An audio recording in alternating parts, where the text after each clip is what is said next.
はいどうも、ダウギターチャンネルの山本です。今回はドラム音源を比較してみたいと思います。では行ってみましょう。はい、では今回比較していく3つのドラム音源を紹介したいと思います。1つ目はアコースティックドラム音源の王様 BFD3、 この右側に映ってるやつですね。そして2つ目が左側の上に映ってるスティーブンスレイトドラム、バージョンは 5.5 の最新バージョンです。そしてその下に映ってるのが IK マルチメディアのモドドラム。唯一ですね、このモドドラムだけは物理音源です。物理音源というのは要するに、早い話シンセサイザーなんですね。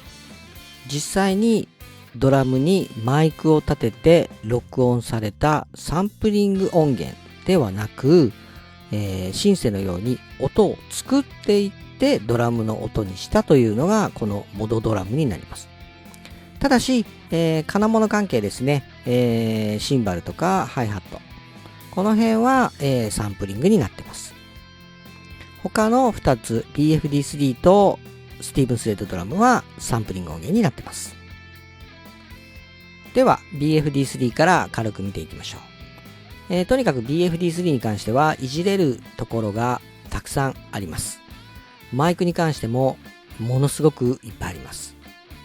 キック、スネアなどは、キックのイン、アウト、サブ、スネアはトップ、ボトム、サイドといった感じで、それぞれのマイクがそれぞれのサブに入るという感じですね。ルームオーバーヘッド関係も、たくさんあります。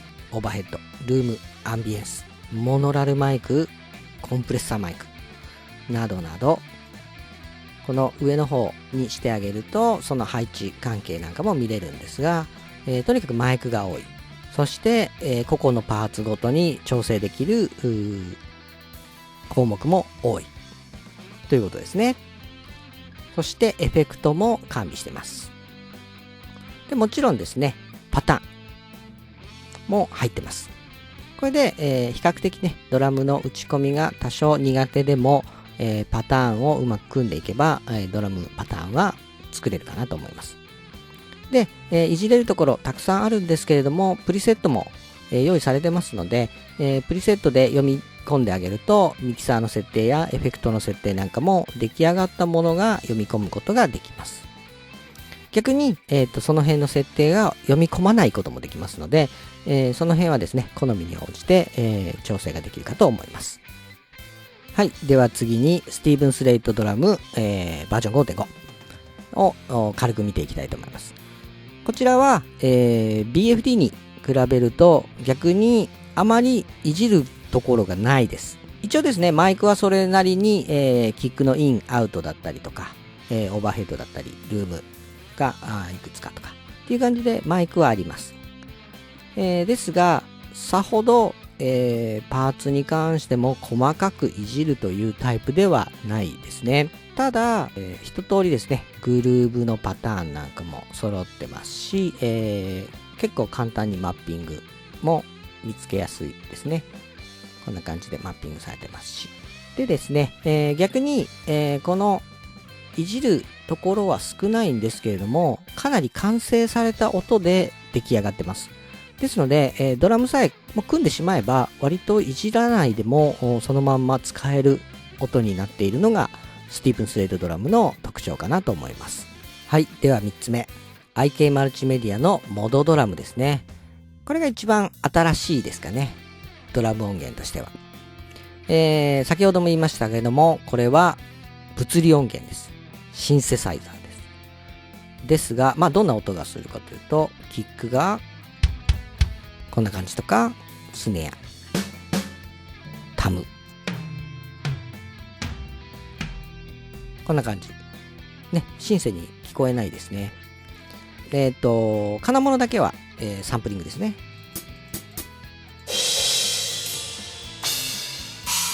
はい、こちらはサンプリングとなっております。で、モデルもいっぱい入ってます。スタジオ、ジャジー、ロックカスタム、グランジ、D ジェントルマン、ブラックオイスター、ブビンガ、プレキシ、エクストリーム、リファレンスといった感じですかね。結構いろんなドラムキットが入ってまして、もうそれぞれですね、全部音が結構違います。先ほどスティーブン・スレイトドラムのところでは言い忘れたんですけれども、スティーブン・スレイトに関しては割とキットを変えてもそんなに音の変化が感じにくいです。一方ですね、 BFD とか、このモードドラムに関してはキットを変えると結構印象が変わります。音もかなり変わります。こちらのモードドラムは物理音源ですので、通常ですねできないことができます。サンプリング音源とは違って貼ってあるヘッドですねを変えることも可能ですし、コーテッドにしたりクリアを使ったりとかで、あとエッジの部分を変えたりとかすることもできますし、深さだったりとかサイズを変えることもできます。そしてチューニングもそれぞれ調整できます。で、これがスネアだとスネアのパーツという感じで、パーツごとに、細かく調整することができます。ですのでかなり作り込んでいく楽しみっていうのがある音源ですかね。で、叩く位置なんかも調整できますね。スティックのチップの部分ですねも変えることができます。ですので、今まで普通にサンプリング音源ではできなかったことができるドラム音源です。ただしかなり作り込む必要はあるかなと思います。部屋ですね、部屋なりですかねも、いろいろ変えることができます。そしてミキサー部分ですね。エフェクトもT-Rax譲りのエフェクターがかなりたくさん入ってますので、エフェクトもかけることができます。ただ今回はですね、もうすべて、エフェクトと EQ に関しては外してあります。素の状態の音にしてあります。で、グルーブですね。グルーブもたくさん用意されてますので、割とこれを簡単に、DAW に貼り付けることで、パターンを組んでいくこともできます。で、マッピングの調整なんかもできます。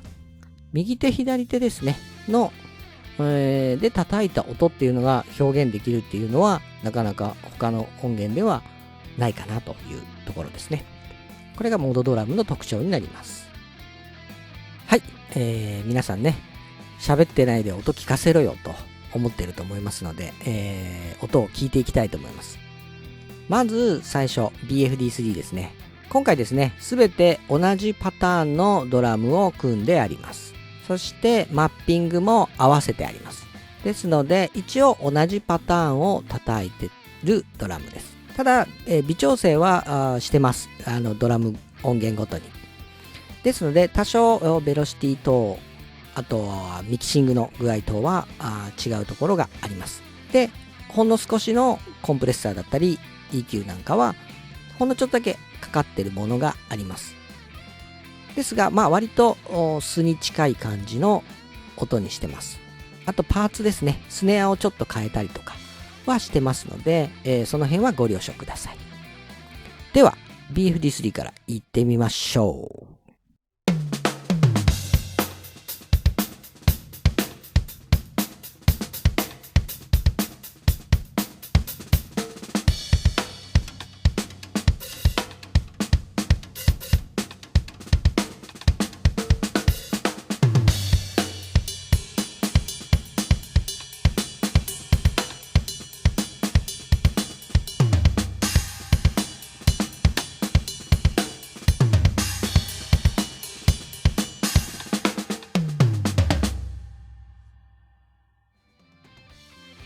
はい、では次スティーブン・スレイトドラムをいってみましょう。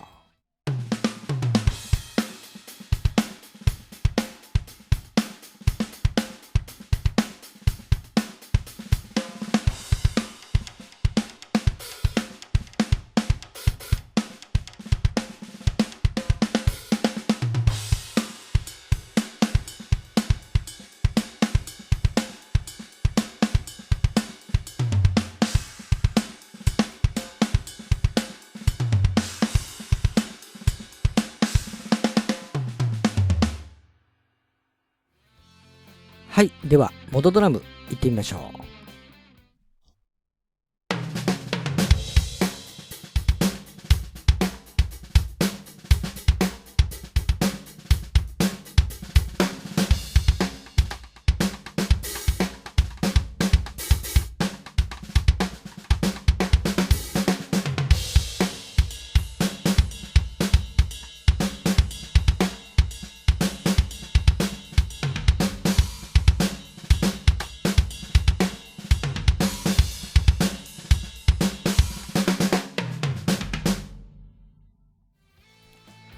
はい、それでですね、上から BFD3、スティーブンスレッドドラム、モドドラムと3つ並んでますので、最初の4小節をループしながら切り替えてみたいと思います。まずは、BFD3 から。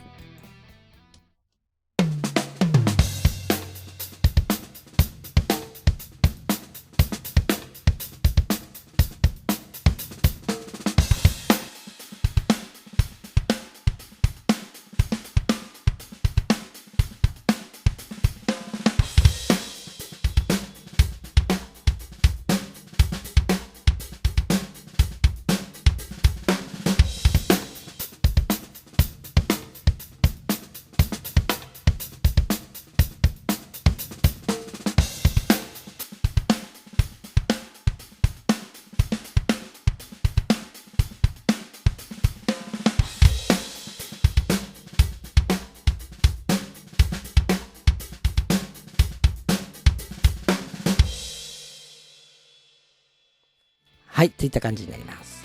それではですね、それぞれのドラム音源が今度はオケの中でどう聞こえるかというのを比較してみたいと思います。で、今回も参考音源作ったんですが、今回はですね、日本でものすごく有名な、ほとんどの方が知ってるであろう曲の A メロとサビをつなげたようなコード進行にさせていただきました。何の曲かっていうのは説明欄のところに、正解を書いておきますので、後で見てみてください。で、今回ですね、ミックスに関してはさほど音作りは他の楽器してません。で、マスターコンプやマスター EQ などもかけてません。なるべく音が変わらないようにドラムの音そのまんまというのがわかるようにしてますので、そこをご了承ください。では BFD3 から行ってみたいと思います。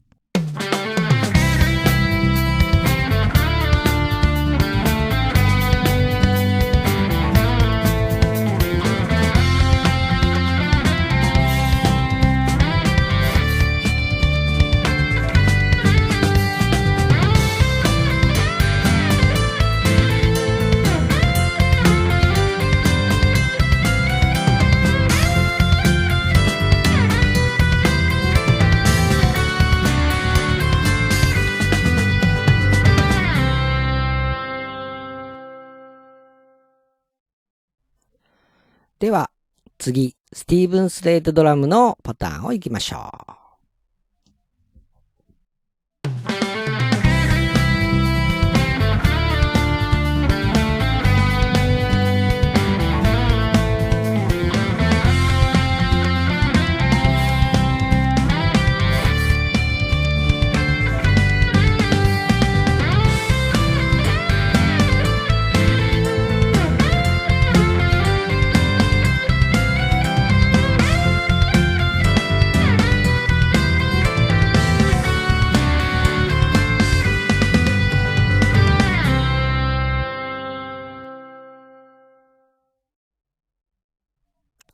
はい。では、モドドラムのパターンいってみましょう。